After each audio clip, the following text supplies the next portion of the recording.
గన్నవరం నియోజకవర్గానికి ఒక చరిత్ర ఉంది అశోక్ గారు. పుచ్చలపల్లి సుందరయ్య గారు దానికి శాసనసభ్యులుగా పనిచేశారు. గ్రేట్ మ్యాన్, ఒక లిజెండ్. ఆ తర్వాత దాసరి బాలవర్ధన్ రావు గారు కానీ ఎంతోమంది గొప్ప గొప్ప వ్యక్తులు ఆ కాన్స్టిట్యున్సీ నుంచి ప్రాతినిధ్యం వహించారు. ఇవాళ అటువంటి కాన్స్టిట్యున్సీని భ్రష్టు పట్టించి ఇవాళ మా పార్టీ గుర్తుపైన గెలిచినటువంటి ఈ సైకో ఆ తర్వాత ఆ గుడివాడ కొడాల నానితో కలిసి వైసీపీలోకి దేనికి వెళ్ళాడంటే దోచుకోవటం కోసం. ఇవాళ గుడివాడ కానీ గన్నవరం కానీ క్యాజినోలకి, ప్యాకాట్కి, అన్ని రకాల అసాంఘిక కార్యక్రమాలకు అడ్డాగా మార్చేసి అక్కడ అక్రమ మైనింగ్, గ్రావెల్ తవ్వకాలు విచ్చలవిడిగా దోచుకోవటం కోసం గోడ దూకి వేరే పార్టీలోకి వెళ్ళి అతను చేసినటువంటి అరాచకాలు. ఇంత జరిగిన తర్వాత కూడా వాళ్ళు ఏం చేశాడు అశోక్ గారు? మళ్ళీ సత్యవర్ధన్ అనేటటువంటి ఒక దళిత యువకుడు, అతను మా పార్టీ కార్యాలయంలో పనిచేసినటువంటి వ్యక్తి, గన్నవరం పార్టీ కార్యాలయంలో అతను ప్రత్యక్ష సాక్షి. అతను కంప్లైంట్ ఇచ్చాడు ఆ రోజున ఈ రకంగా జరిగిందని చెప్పి. ఇవాళ దానిపైన విచారణ జరుగుతూ ఉంది. ఇటువంటి సందర్భంలో మళ్ళీ అతన్ని కిడ్నాప్ చేసి బెదిరించి భయపెట్టి ప్రలోభాలకు గురి చేసి వల్లభనేని వంశీయే స్వయంగా తన్ని కారులో ఎక్కించుకుని కోర్టు దగ్గరికి తీసుకొచ్చి అతని చేత ఒక తప్పుడు స్టేట్మెంట్ ఇప్పించారు. ఆ తర్వాత మళ్ళీ అతను వదలకుండా మళ్ళీ కొంతమందితో అతన్ని బలవంతంగా వైజాగ్ తీసుకెళ్ళి అక్కడ దాచిపెట్టారు.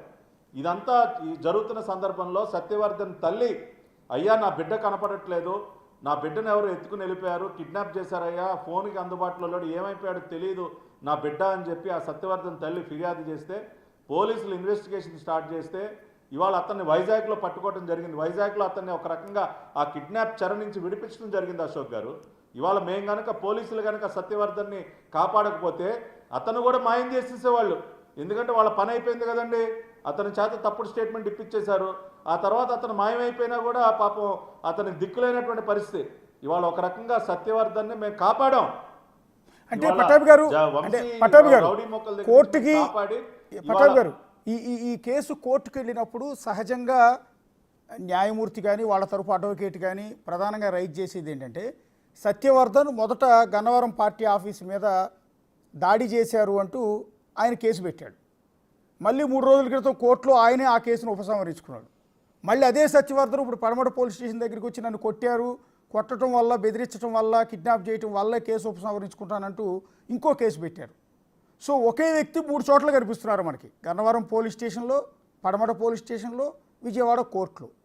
సో దీన్ని ఆర్గ్యూ చేసే అవకాశం ఉంటుంది కదా. అంటే ఇదంతా ఒకే వ్యక్తి 2 చోట్ల ఎట్లా కేసు పెడతాడు, 2 చోట్ల ఒకే వ్యక్తి ఇచ్చిన కేసు మేరకు కేసులు ఎట్లా నమోదు చేస్తారు, అట్రాసిటీ కేసులు, ఇవన్నీ లీగల్ టెర్మినాలజీలో కొంత ఇబ్బందికరమైన అంశమేమో కదా.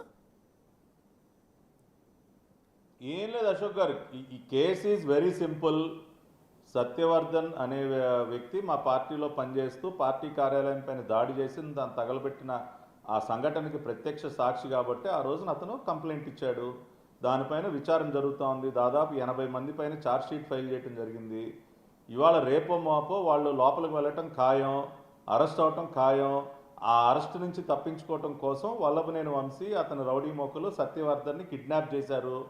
కిడ్నాప్ చేసి అతని చేత బలవంతంగా కంప్లైంట్ విత్డ్రా చేయించుకునే విధంగా అతను నిన్ను చంపుతామని ఇతర ప్రలోభాలకు గురి చేసి బెదిరించి వంశీయే స్వయంగా కారులో అతను పట్టుకుని తీసుకొచ్చి కోర్టు దగ్గరికి అతని మనుషుల చేత లోపలికి పంపించి అతని చేత బలవంతంగా స్టేట్మెంట్ ఇప్పించి కంప్లైంట్ వాపస్ తీసుకుంటున్నానని చెప్పించారు. ప్రాణభయంతో సత్యవర్ధన్ ఒక రకంగా ప్రాణభయంతో ఆ రకమైనటువంటి పని చేశాడు. ఎప్పుడైతే పోలీసులు సత్యవర్ధన్ని కాపాడారో, సత్యవర్ధన్ తల్లి ఇచ్చినటువంటి ఫిర్యాదు మేరకు వైజాగ్లో ఎప్పుడైతే పోలీసులు అతన్ని కాపాడారో, రౌడీ వంశీ యొక్క కిడ్నాప్ చెర నుంచి బయటపడినటువంటి సత్యవర్ధన్ ఇవాళ జరిగింది చెప్తా ఉన్నాడు. సార్ నేను కంప్లైనెంట్ని, అందుకనే నన్ను కిడ్నాప్ చేసి నా చేత ఈ రకంగా చేయించారు అని ఇవాళ మళ్ళీ అతను పోలీసులకు చెప్పాలి కదా, అదే చెప్తా ఉన్నాడు. సో దీనిలో లీగల్ కాంప్లికేషన్ ఏమీ లేదు అశోక్ గారు. తప్పు మీద తప్పు చేశాడు వల్లభనేని వంశీ. ఒక తప్పుని కప్పిపుచ్చుకోవడం కోసం ఇంకొక భయంకరమైనటువంటి తప్పు చేశాడు వల్లభనేని వంశీ. దీనికి అనుభవిస్తాడు. ఇవాళ ఎన్ని తప్పులు చేసుకుంటూ పోతారు సార్ వీళ్ళు. తప్పు మీద తప్పు చేసి ఇంకా బుద్ధి తెచ్చుకోకుండా, మొన్న ఎన్నికల్లో ప్రజలు ఆ రకంగా చివాట్లు పెట్టి వాతలు పెట్టినా సరే ఇంకా బుద్ధి తెచ్చుకోకుండా తప్పు మీద తప్పులు చేసుకుంటూ వెళ్తున్నాడు కాబట్టి ఇవాళ అనుభవిస్తూ ఉన్నాడు. ఇవాళ అతను చేసినటువంటి తప్పుల వల్లే ఇవాళ దాని పర్యవసానాలు వాళ్ళు అనుభవిస్తూ ఉన్నాడు. కాబట్టి లీగల్గా ఎటువంటి కాంప్లికేషన్స్ ఏమీ లేవు సార్. తప్పు మీద తప్పు జరిగింది. కోర్టు కూడా దీన్ని చాలా సీరియస్గా పరిగణిస్తుంది. దీని పర్యవసానాలు కూడా చాలా కఠినంగా ఉంటాయి. అంటే ఇప్పుడు మీరు లైవ్లోకి వచ్చేటప్పుడు మీ మొబైల్కి వచ్చిన మెసేజ్లు చదివి చూపించారు. చాలామంది తెలుగుదేశం పార్టీ శ్రేణులంతా కూడా వల్లభనేని వంశీ అరెస్ట్ని స్వాగతిస్తూ కంగ్రాట్స్ చెప్తూ పెడుతున్నారు. అంటే ఎందుకు వల్లభనేని వంశీ అంటే కార్యకర్తలు ఈ స్థాయిలో సంబరాలు చేసుకోవాల్సిన పరిస్థితి ఏర్పడింది అనుకుంటున్నారు? తెలుగుదేశం పార్టీ శ్రేణులే కాదు అశోక్ గారు, కామన్ మ్యాన్, ఒక సామాన్య పౌరుడు ఇవాళ దేశ విదేశాల్లో ఉన్నటువంటి సామాన్యులు మెసేజ్లు పెడతా ఉన్నారు ఇవాళ. ఎందుకంటే ఇప్పుడు ఒక వ్యక్తి అంత రాక్షసంగా ప్రవర్తించి అంత భయానక వాతావరణం సృష్టించి మహిళలను కూడా చూడకుండా ఆ రకమైనటువంటి పదజాలం, ఆ రకమైనటువంటి దాడులు చేస్తే ఎవరు మాత్రం ఉపేక్షిస్తారండి? ఇవాళ మొన్న 164 సీట్లు ఎన్డీఏ కూటమికి వచ్చాయి అంటే దానిలో అనేక అంశాలతో పాటు ఈ అంశం కూడా ఒక ప్రధాన కారణం. సార్, ఇటువంటి సైకోలు రాక్షస ముక్కని సమాజంలో లేకుండా చేయాలి, వీళ్ళని జైళ్ళకి పంపండి, వాళ్ళని కట్టడి చేయండి అన్న అంశం కూడా ప్రధానమైనటువంటి అంశం. ఎందుకంటే ఇవాళ ఎంతమంది బాధితులు సార్? ఇప్పుడు వంశీ కానీ, కొడాలి నాని కానీ, పేర్ని నాని కానీ, ఈ దేవినేని అవినాష్ కానీ, లేదంటే పెద్దిరెడ్డి రామచంద్రారెడ్డి, ద్వారంపూడి కానీ, జిల్లాకు ఒక సైకోన్ తయారు చేశాడు కదా సార్ జగన్మోహన్ రెడ్డి. వీళ్ళందరి చేతులు ఎంతమంది బలైపోయారు సార్? ఎంతమంది ఆస్తులు కబ్జా చేశారు? ఎంతమందిని దోచుకున్నారు? ఎంతమంది పైన తప్పుడు కేసులు పెట్టారు? నా ఇంటిని ధ్వంసం చేశారు సార్. 8 సంవత్సరాల నా బాలిక ఇంట్లో ఒక్కటే ఉందన్న ఇంగిత జ్ఞానం లేకుండా నా ఇంటిని ధ్వంసం చేసి నా బిడ్డను భయపెట్టారు సార్. ఇట్లా ఎంతమంది బలైపోయారు సార్? ఎన్ని జీవితాలని కూల్చేశారు సార్ వీళ్ళు? ఎన్ని కుటుంబాలను వేధించారు సార్? ఇవాళ అందుకనే ఇంత పెద్ద ఎత్తున సంబరాలు చేసుకుంటా ఉన్నారంటే ప్రపంచవ్యాప్తంగా వీళ్ళు చేసినటువంటి అరాచకాలకి బలైపోయినటువంటి అనేక మంది, ఈ అరాచకాలు తెలుసుకుని కడుపు మండినటువంటి అనేక మంది ఇవాళ నారా చంద్రబాబు నాయుడు గారు బోరున ఏడ్చారు అంటే దానికి కారకుడు వల్లభనేని వంశీ. ఇవాళ ఏ రోజైనా మనం ఊహించామా అశోక్ గారు చంద్రబాబు నాయుడు గారు కళ్ళంట నీళ్లు పెట్టుకుంటారని ఊహించామా మనం? అటువంటి వ్యక్తి గుండె పగిలేలా ఏడ్చారు. ఎందుకంటే తన అర్ధాంగి పట్ల ఇతను చేసినటువంటి వ్యాఖ్యలు.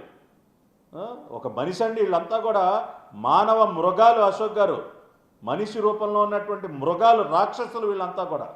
అందుకని ఎప్పుడు రాక్షస సంహారం జరిగినా ప్రజలందరూ కూడా ఉత్సవం చేసుకుంటారు.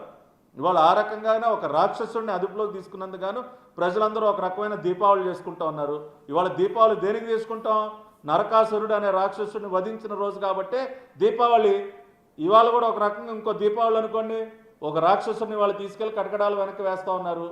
కాబట్టి మరో దీపావళి కాబట్టి వాళ్ళ పార్టీ కార్యకర్తలు కాదు, ప్రపంచవ్యాప్తంగా ఉన్నటువంటి ప్రజలందరూ కూడా హర్షిస్తూ ఉన్నారు. ఇది ప్రారంభం మాత్రమే. ఇంకోటి కూడా చెప్తా ఉన్నాం Ashok garu, this is just the beginning. ఇటువంటి సైకోలు ఎక్కడెక్కడున్నా కూడా మొత్తాన్ని ఏరిపారేస్తాం లీగలీ.